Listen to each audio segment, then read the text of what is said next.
Assalamualaikum warahmatullahi wabarakatuh. Ketemu lagi dengan saya Setio Edi Pranoto dari SMA Darul Hikmah Kutoarjo dalam mata pelajaran Sosiologi.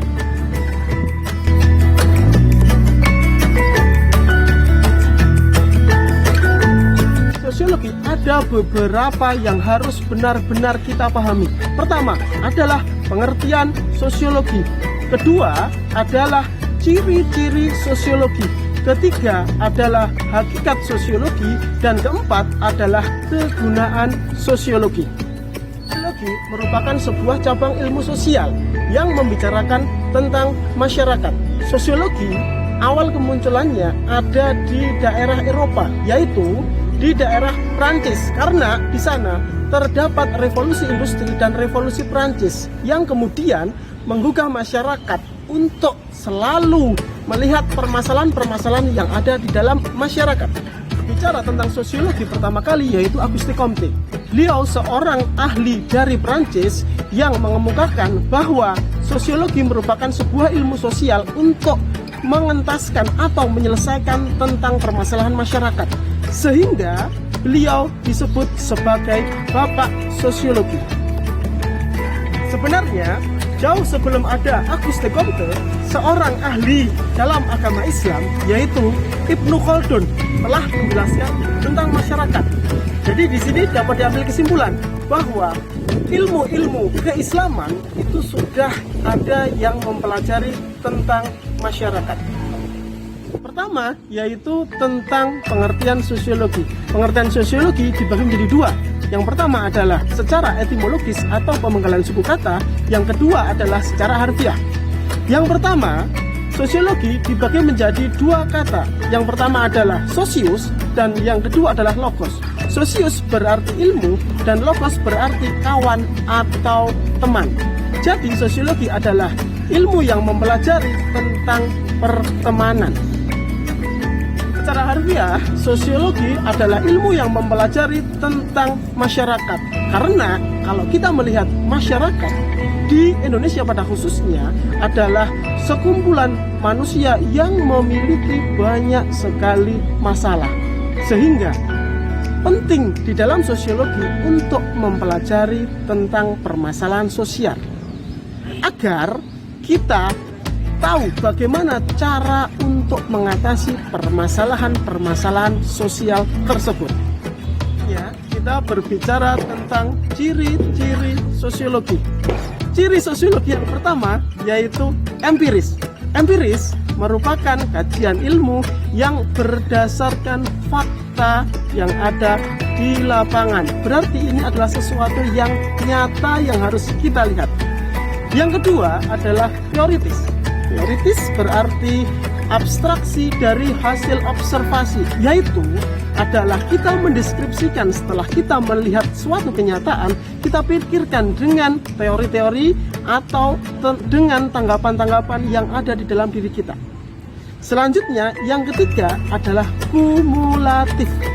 Sosiologi berdasarkan teori-teori yang sudah ada. Jadi, kita melihat dan membuka kembali tentang teori-teori terdahulu yang berkaitan tentang sosiologi. Bisa juga dengan penjabaran atau modifikasi atas teori tersebut. Yang keempat adalah non-etis.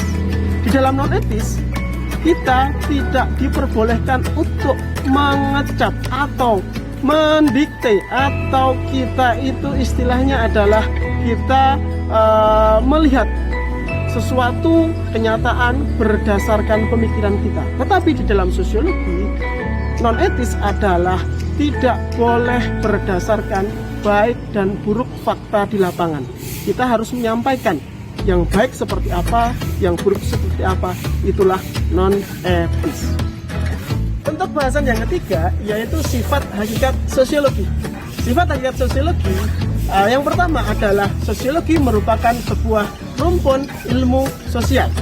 Yang kedua, sosiologi bersifat kategoris, yaitu sosiologi tidak berdasarkan apa yang harusnya terjadi, tetapi sosiologi itu adalah berdasarkan apa yang sudah terjadi.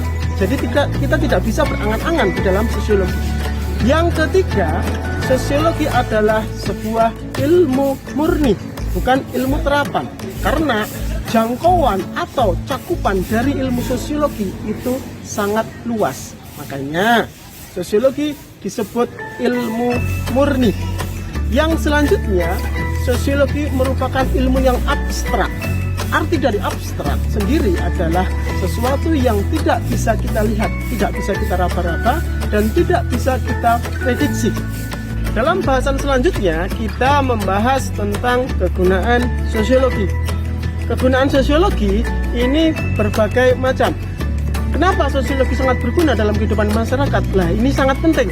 Karena di sini sosiologi itu mencoba untuk mengurai, mencoba untuk menyelesaikan permasalahan-permasalahan sosial di dalam masyarakat. Kegunaan sosiologi yang pertama yaitu sebagai perencanaan sosial. Di sini sosiologi mengajarkan kita untuk selalu merencanakan apa yang akan kita lakukan di dalam kehidupan. Yang kedua, kegunaan sosiologi yaitu sebagai penelitian sosial. Yang ketiga, kegunaan sosiologi sebagai pembangunan. Artinya, di dalam pembangunan ini kita memiliki tiga tahap, yaitu perencanaan, pelaksanaan, dan evaluasi. Itulah kegunaan sosiologi. Itulah materi-materi sosiologi yang bisa saya sampaikan dalam pertemuan kali ini. Semoga kita selalu istiqomah dalam mempelajari sosiologi. Ingat, di dalam masyarakat selalu ada masalah-masalah yang harus kita selesaikan. Itulah fungsi sosiologi, yaitu membantu menyelesaikan permasalahan-permasalahan di dalam masyarakat. Nah, untuk pertemuan ini saya cukupkan sekian. Wabillahi taufiq wal hidayah. Wassalamualaikum warahmatullahi wabarakatuh. Tetap kita harus belajar dan semangat di dalam mempelajari sosiologi.